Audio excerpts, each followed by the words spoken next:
हम कपू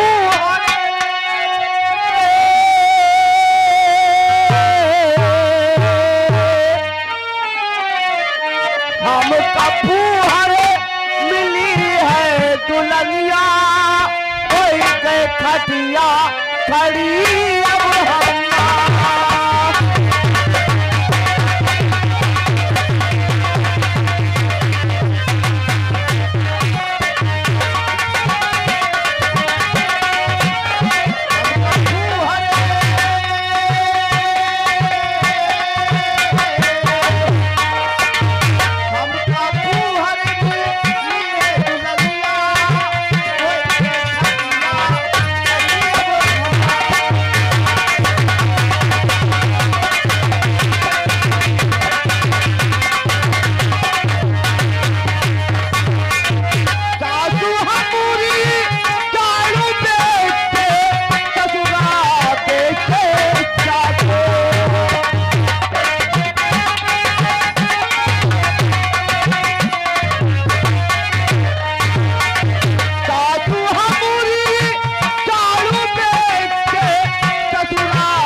क्या बात है ये बताइए क्या इतना किरिच बना के कहाँ घूमते हो गली गली? मैं हाँ अरे जब इतना किरिच घुमा करके मैं घूमता हूँ तो इतना पोजीशन में तुम कहाँ घूमती हो? मैं तो मेला देखने आई थी।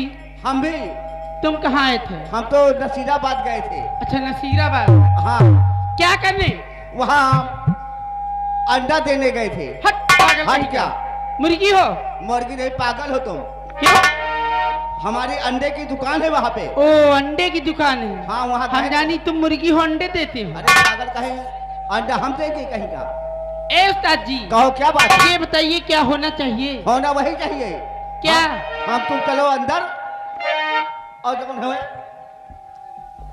हम तुम चले अंदर। हाँ। जो हमें मास्टर है रहा है अंदर क्या?